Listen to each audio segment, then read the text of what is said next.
Hey everyone, so I'll be showing you how to connect to Astra DB using Python.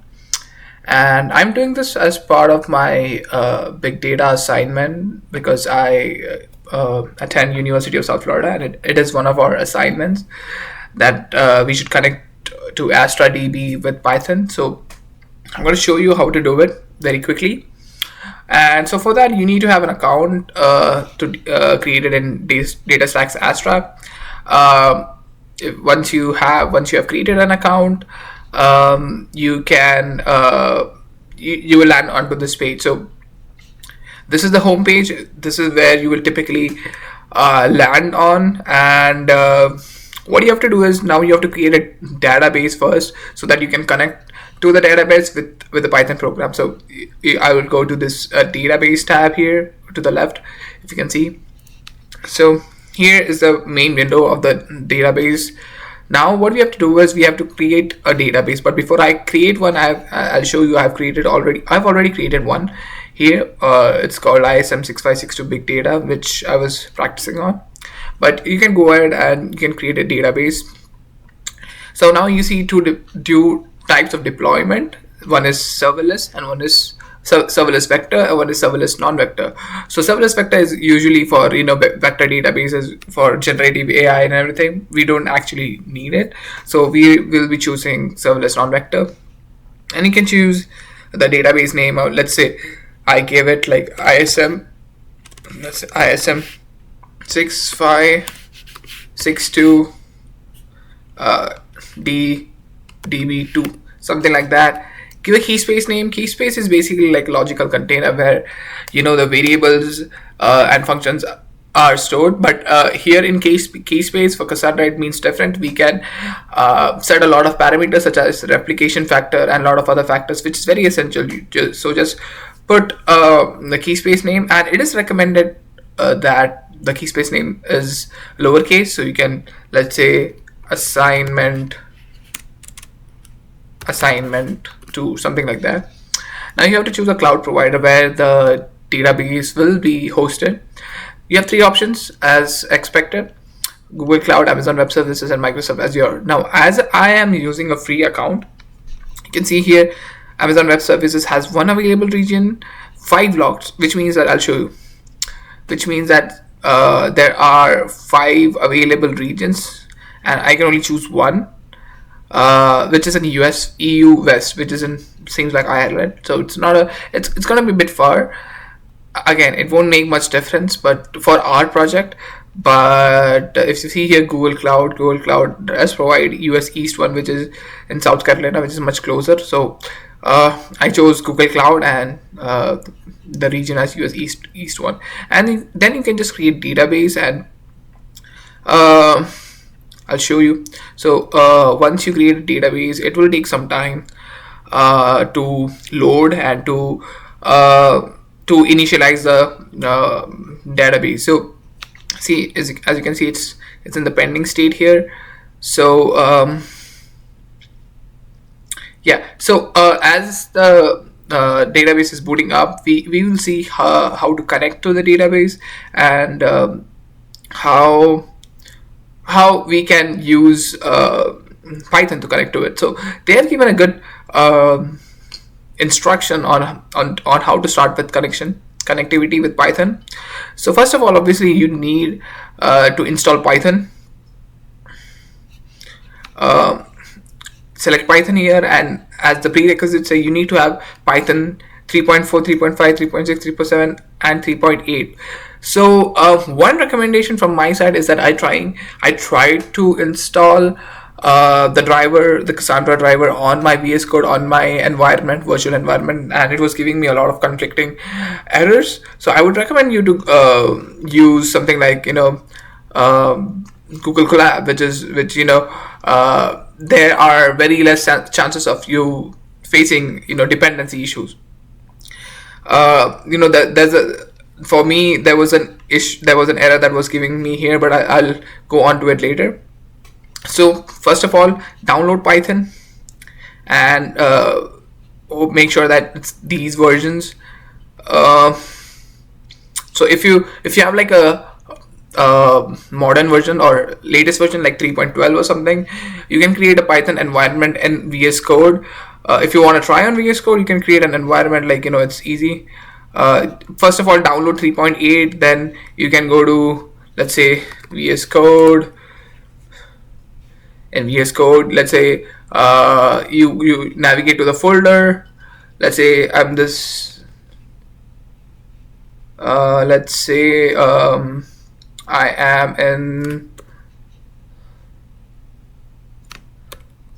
the university folder, courses for big data, Cassandra. Let's say you want to create a virtual environment, or select this folder. Then you can, just do Control-Shift-P, and you can see here Python create environment. This will create an environment and virtual environment, and then select. This is a different option I'm getting, but you would see like select interpreter, which you would see as Python 3.12 or 3.8. So make sure you install Python 3.8 and select Python 3.8, and then yeah, it should work for you. But I'm using Google Colab here, so just for my ease. The next step you have to do is you have to download the Secure Bundle. Secure Bundle is like Secure Connect Bundle is like a zip folder or zip file which contains all the necessary credentials and certificates that is essential to connect to an Astra DB from your Python code or from your client side. So make sure you download the bundle, and let's say a region is US East 1. And what you can do is just click on download Secure Bundle, and it will be a zip file. And yeah, the next thing is you have to create an application token. The application token is like, you have the client secret, client ID, which is very essential for, again, connectivity. It would be a JSON file. So if you click on this, you would see you can click on download token details, and yeah, just keep those two files ready. Now comes the important part. Now we have to run these codes in our terminal or in Google Colab. So make sure. So here's my instance. I just have to connect to my runtime. It would just take some seconds. So yeah, make sure you have all the files here loaded to your files in Google Colab, and yeah, so we need these we need those files that we downloaded. For example, mine was this one, because I am using a different database. I'm using ISM 6562 DB2. Sorry, my bad. This one, ISM 6562 big data. So I have already downloaded the JSON file and the SCB Secure Connect bundle. Also, you can see the key space here that I have here. So if you see connect, it is the same procedure, just the files would be different. So here are my files, these two. Just make sure you have to make sure that you just copy it to your files in Google Colab.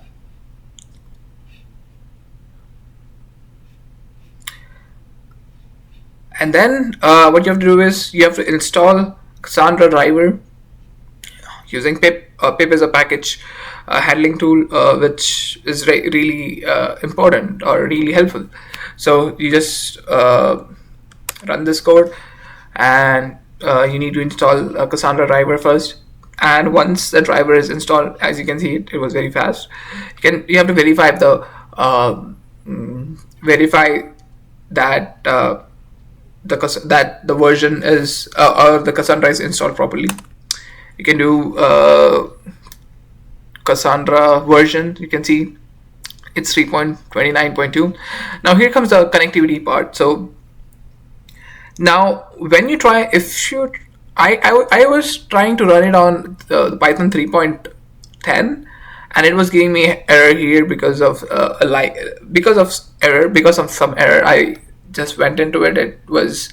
It's still open on GitHub. It still has not been resolved. So I was like, okay, let me just try running it on Collab and see how what does it work. So it works on Collab. So the only thing you have to change here is the name of the zip file, which is this one,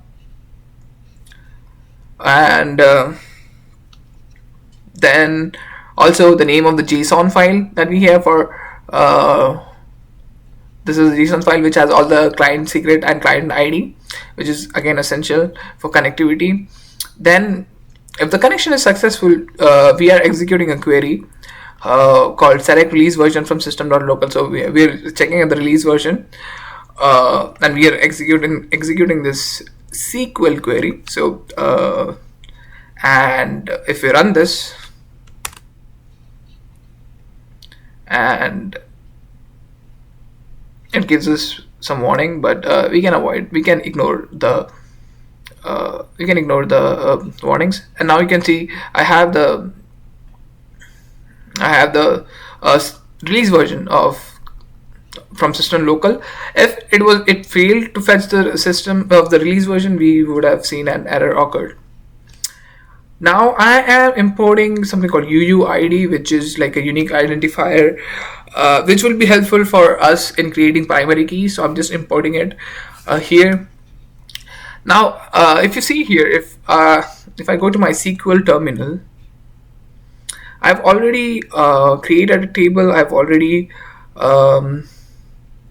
added some data, inserted some data to it.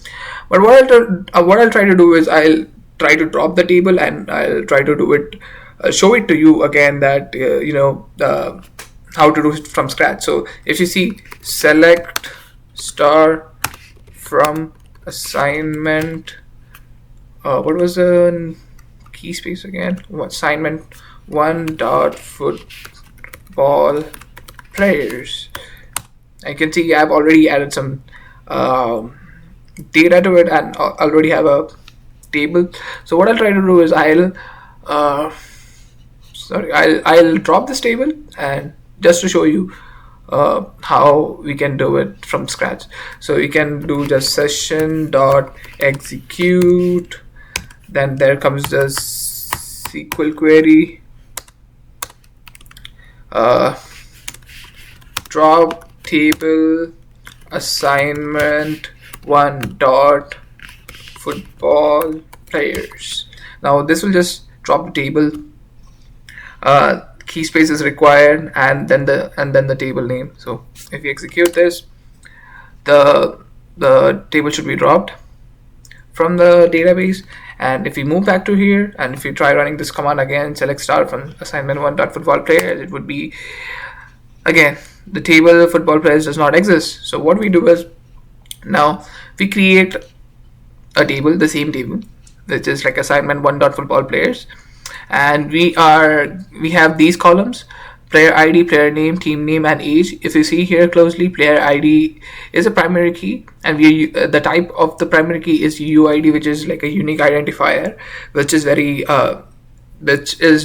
essential for primary key to have a unique ID. So if we run this, and if we go back to the SQL console and try running it again, now you see there's a table created, but there are 0 rows in it. So now our next task is to insert some rows. So we go back to our Google Colab. Now I'm trying to insert one row into the table. So this is the query, like session.execute, insert into assignment. This is key space, table name, and I'm giving the order in which they are supposed to be added. So player ID, player name, team name, and age, and values are like %s, %s. And the second parameter to this session dot execute is we are passing a tuple of a tuple of items which are supposed to be inserted. So player ID is first, so it would be a unique ID generated by UID4. then player name is Baker Mayfield, team name is Buccaneers, and age is 31. So if I try running this, one record will be inserted. Oh, so I think I have to import this first. I forgot to import this. So once you import this and once you run this, now we can check here. Try running the same command. Now you can see we have inserted a new row. This is a unique ID, age, player name, and team name. Next, let's say if you want to add a bulk data, there are different ways to add bulk data, but this is what I found, or this may not be the most efficient way of doing it, but it just works. And for like a small assignment, this would do. So basically, I'm creating a data structure, a list of dictionaries. So every dictionary will have some keys and values. So let's say we want to insert player ID, player name, player team, and age. So I just created a bunch of dictionaries inside a list. And what we'll do is we'll use a for loop to insert these values into the table. So it's like for player in player data, which means like for every row in player data, we are executing an insert statement. And the second parameter, as mentioned, like as you can see here, is something. Oh, my bad. So somebody's calling me. So yeah. So here we are just passing in what order we have to pass the data. So for every row, which is this, we are passing player ID. So player ID. So this is how you access elements in a dictionary. So we are passing player name, player team, and player age. And let's try running this. Oh, first I have to run this. Oops.